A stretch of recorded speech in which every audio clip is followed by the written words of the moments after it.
Hello, everybody. This is Charlotte Alea, and welcome to this energy forecast and reading for what is going on in this world right now as we are moving through so much unknown, so much uncertainty, so much change.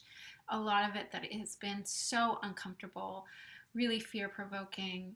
And we're just in this full spectrum of human experience right now. So I just want to honor you for being wherever you're at right now. It is all okay, meaning everything that we're experiencing is okay for us to be experiencing. One thing that I know for sure right now is to accept all and reject none, because really we're feeling vulnerable, and that's okay, and that's as it should be.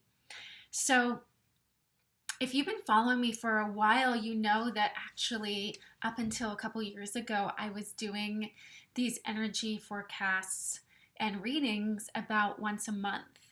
And then I stopped for a long while. And just a couple days ago, I got a huge ping to come on and do this again for you. And it's different though, because before I would draw cards and I'd read the cards. And this time, no cards. All of this has actually been coming through the dream space, through my spiritual practice, and a deep calling to share it all with you. So we'll see if this is a one-time thing or if this becomes a repeated thing. I'm not sure. I just know that right now, I'm very called to come and share this with you. So I'm calling this reading today, Uncertainty Leads to Revelation. Uncertainty leads to revelation. And one thing is super crystal clear for me right now is that as humans, we are not going to be able to spiritually bypass at all anymore. Spiritual bypassing is going to be gone. No matter how up in the clouds you have been for the last year, 5 years, 10 years, we are all coming back down to earth. We are all being shooken up and impacted by what's going on. So, and when we are fully honest with ourselves about what's really going on, that's when we can go through and be led through and come to great, great spiritual revelation. So I want to back up a little bit and share with you my personal experience that I had this weekend, which is the backdrop for this whole transmission that I'm going to be doing today. So this weekend, I was deep in the human experience of all this. First of all, I'm an empathic, I'm highly sensitive. And so I was really overloaded with the collective energies, the panic, the anxiety, and I was feeling that deep sense of heaviness in my system from it, in my heart space. I felt my lymph nodes fire up, and I went into spiritual practice to really release all those energies. And I also took several days away from social media and away from news so that I could clear my system. At the same time, I was needing groceries, and I had been putting off going to the grocery store for about a week because I had this fear in me of seeing those empty shelves, the fear of scarcity. But I was avoiding it. I was really avoiding it. And then we got to a point in the weekend where I couldn't avoid it anymore. We needed groceries. I had gone to the farmer's market. I'd gotten some things there, but weren't able to find eggs. And then my wife went to the grocery store. She wasn't able to find eggs either. Or just a little market she went to. So I then got up really early on Sunday morning to go to the big grocery store and get the whole list of stuff we need. And I experienced exactly sort of what I was afraid I'd experience. Empty shelves and a lot of tense interactions with people, a confrontation with somebody in line, and it just ended up being like this horrible experience that I came home from, and I was crying and I was releasing and just deep in this kind of like my own humanity of not being able to shift into a more positive space with it.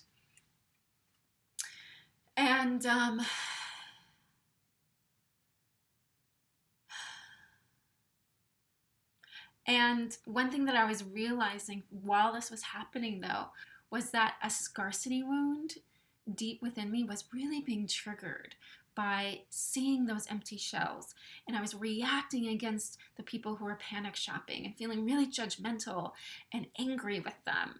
And I knew that this scarcity sort of mindset and fear was definitely rooted beyond me, that it went deep into my lineage, went into my father's side, from when they were farmers and they had 10 people in a house that they had to feed, and often they didn't know whether they were going to feed them. So I knew that I had that witness within me that was recognizing that while I was moving through this fear and just really trying to get eggs, because my family, my puppy, we all eat eggs and rely on that as a basic protein in our diets. And I just was sort of locked into this idea that I can't get eggs. Okay, so that's one side of this weekend. The other experience that I had while this was happening was on early Sunday morning, so before I went to the grocery store, right? Before I had that experience at the grocery store, in the midst of trying to get eggs, I had a dream. And in this dream, I was in a car, and we were going to an ocean that was beyond an ocean. That's what we were going towards. And I had that knowing in me that there was an ocean that we had to go through to get to another ocean. And we stopped the car because the road ended and there was a path before us. We get out of the car. I look behind me, and there is a woman there. But she's not a woman. She's actually part bird. And as I'm looking at her, she's transforming into total bird. She's a peahen. So the female version of a peacock. And I was like, oh wow, okay, this is not reality as I know it. And I knew, and there was a shifting that was happening within my consciousness in this dream, that I was kind of going into a different realm. And then all of a sudden I started seeing everything in bright technicolors, in these sort of spectrums, these color spectrums, as I looked upon the land and the cliffs that we were kind of, ocean cliffs that we were sort of walking along. And everything was in these bright, vibrant turquoises and blues and pinks. And it was like fantastic. And then I was underneath a bush, and I looked to my sides, and there was birds there, and they were my size. And that's when I realized that I was a bird, that I was seeing through bird eyes, and that I was now under this bush with the other birds. And there was eggs that were cracking open, other baby birds being born. And then I'm trying to make my way out of the bush, and then I pop back into my human self. And so I'm no longer seeing in bird's perspective. I'm no longer shrunken now, and I'm now back into being a human. And then at the end of the dream, I'm at a restaurant, and I'm being served soup. And I eat this soup, and at the bottom of the soup is an egg. And I crack open the egg, and within that egg are 5 additional eggs. Okay, so at the time, I was not even making the connection between my own fear of not having eggs and this dream that dropped in that was all about me being a bird and receiving eggs. And then an amazing thing happened on Sunday. After I'd had this awful experience at the grocery store, a friend texted me, who I had texted the day before, and I actually was sharing my worry of not getting eggs. And she says, Charlotte, a neighbor has agreed to give me a dozen eggs. Would you like me to split it with you? I can bring them over. 6 eggs. Just as in my dream, at the end of my dream, 6 eggs. I gladly accepted, and I knew that this was a gift, that this was this beautiful moment of grace. And so my first point of this is that whatever in this whole experience is triggering the fuck out of you, right? Whether it's scarcity, whether it's fear of not having enough food, whether it is fear of not having enough money and losing work, whether it is getting sick, whether it is fear of being all alone.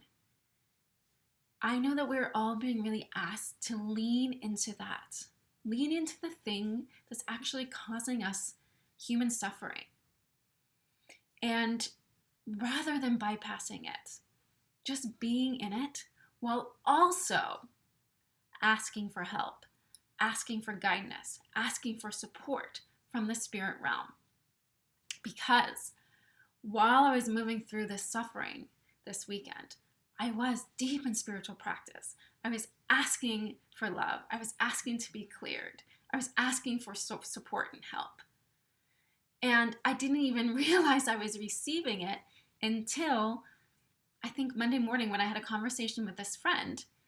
And she told me that a few weeks earlier, this friend that gave me the eggs, she had had an encounter with a peacock and was given a gift of a peahen feather.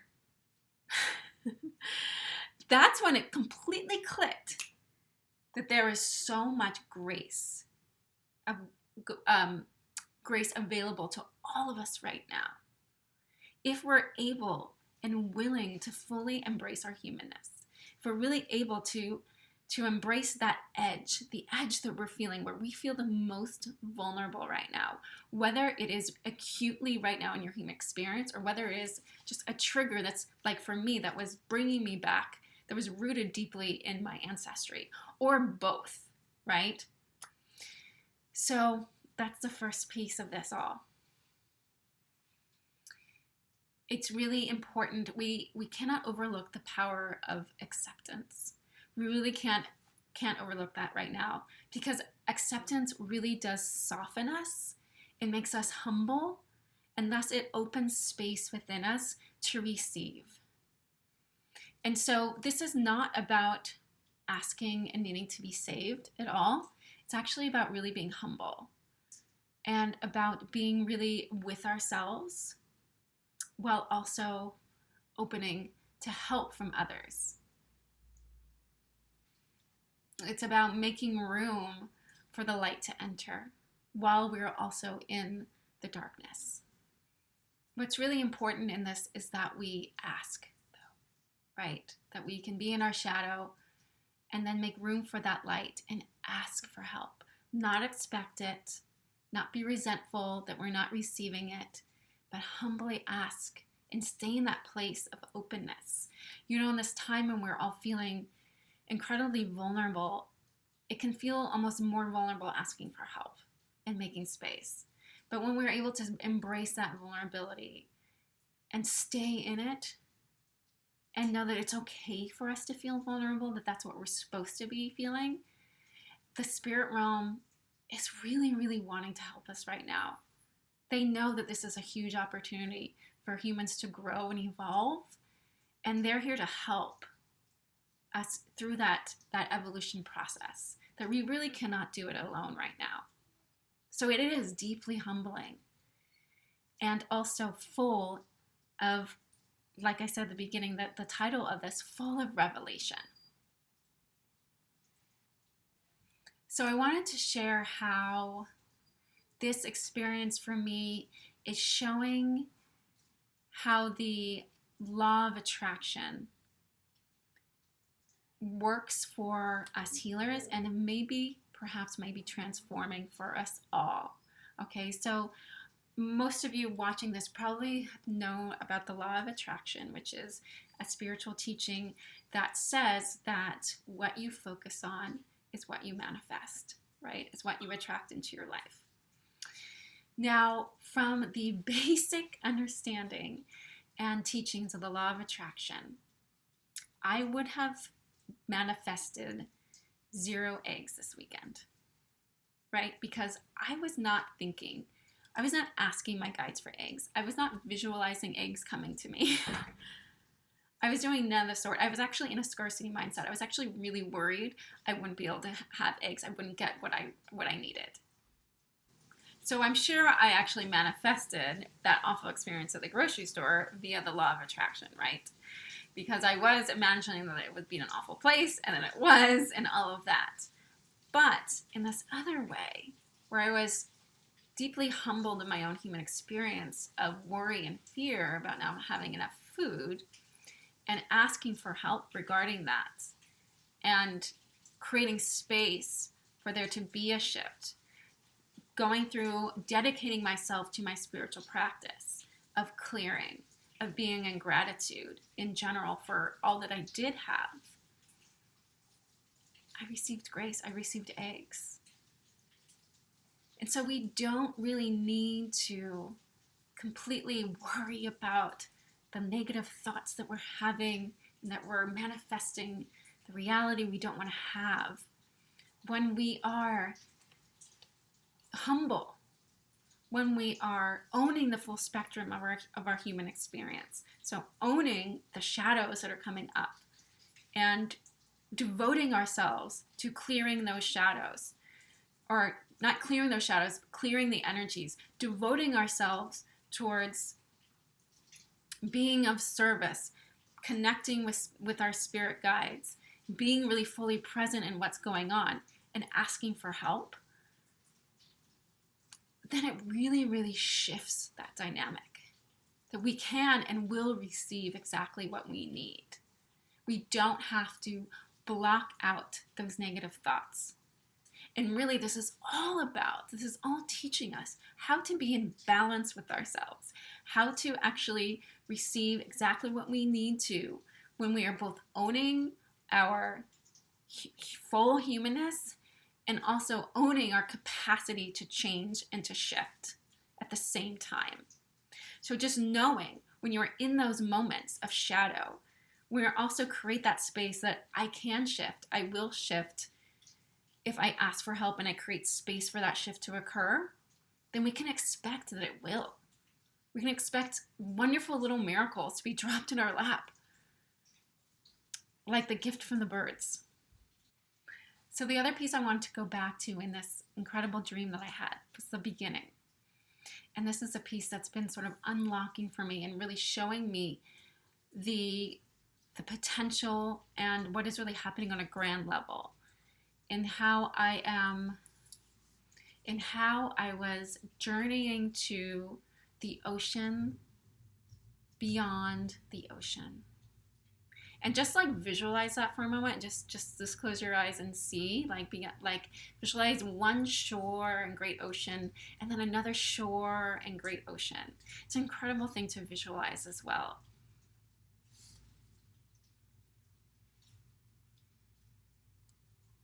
This experience I had this weekend, it was about the eggs. It was about my own scarcity mindset and what was being triggered within me. But it was also not about the eggs and not about that scarcity mindset. It was really about that there is a realm, that there is this great, incredible, deep realm of mystery that is beyond our more personal inner realm of shadows and mystery. So, and to get to one, we must journey through the other. So what I mean by that is, for example, when I dream at night, I often dream in that first ocean. Shadows within my own human unconscious come up. Shadows from the collective human unconscious surface within me, and I process them, and I release them, and I accept them. But also, when I am able then to swim within that and move through that ocean that is in the sort of collective human unconscious, we can then go past it and into another great, even more vast ocean, which is the collective unconscious, the collective energies, I should say. I don't even want to say unconscious because this goes far beyond humanity. The collective energies of this great vast universe, the great collective benevolent energies of this vast universe. And I see and I feel and I know that we're all being asked right now to swim through that first ocean, to allow all that is surfacing within us to come to the surface, to be worked out, to move through it so that we can get to that second ocean. Because that second ocean is waiting for us to arrive. We cannot, again, like I just said at the beginning, there is no spiritual bypassing. We have to move through the first ocean to get to the second ocean. No more spiritual bypassing. No more flying over. No more ascending. We're going through in order to go above and beyond. That second ocean is so much greater than the first. It's so much greater. And so that was the message beyond my own personal issues that were coming up this weekend, right?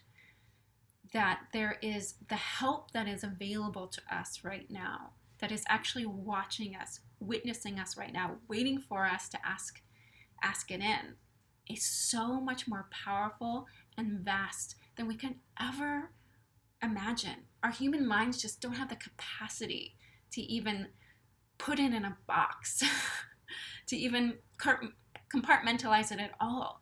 It is an ocean that simply goes on and on and on forever. It's also important to recognize that both of these oceans coexist at the same time. So just as I was both in it this weekend and receiving incredible visions and incredible grace, so that is where we are at right now as humans. We are being called to both be in it and also be receiving at the same time, to acknowledge and know that these two great vast oceans exist within us. We aren't just our fears. We aren't just our collective human experience throughout the last thousands of years, which, yes, we are all working out of our systems right now. We are also that greater vast ocean. We are bigger than being human even. And again, that's not bypassing. We need to be human in order to go beyond being human. All right, let me say that again. We need to be fully human in order to go beyond being human and access that greater spiritual, vast ocean of wisdom, of love, of knowledge that will get us through this incredible human evolution, this incredible human challenge, this incredible human growth point, to bring us into a greater place. I have been receiving this message from my spirit guides since the beginning of the year that a big change was afoot, that there would be something that would be ushered into the human collective that would lead to another great awakening, right? And I hadn't realized it until maybe actually this weekend that this is it. This is the initiation. This is the moment when so many of us are waking up. Those of us who feel like we're already spiritually woke, right, are waking up at an even deeper level. And those people who are not yet woke will be waking up. And yes, there'll be others who don't. But this is a vast, vast sea change. And so I have an invitation for you at the end of this transmission to help you access that great ocean beyond the ocean. It is called the Soul Purpose Activation Journey. And I'm offering this for free and by donation because I want it to be available to as many people as possible. I want as many people to have access to it as possible, because I know that this is the moment for us to go deeper than we ever have before, that we can go through that first ocean to that second ocean, that perhaps in the past some of us had not had the opportunity to do that, and now we do. And so I want to be part of that sea change, which is why I'm making this as available as I can. And I know that for some, making a contribution is really important to them. And by the way, when you make a contribution, if you decide to join us, it does go towards other people having access and more people who don't have the means being able to take this journey. So what happens during this experience is that you will move through 4 points and pillars of your soul. Your healing your core wound, being in your divine essence, igniting your spiritual gifts, and activating your soul's purpose. When you join, you will receive 5 powerful transmissions that include guided journeys, ceremonial activations, and oracular transmissions, where you will really be receiving the truths and the wisdom of your soul. So that ocean beyond the ocean. And you will be receiving this. Either you get to choose whether you want to do it on your own. You'll receive the materials via email, or you may do it all within the Facebook group and have a community experience of connection and group transformation. So I invite you to join us. I'm going to post the link below, but you can go to bit.ly/soul-purpose to get that sign up page, read more about it, and contribute or join for free. All right, thank you all. I've so enjoyed being here, giving you this transmission today. I hope you are well. I hope you're staying healthy. I hope you're staying safe. And I'm sending you so much love. All right.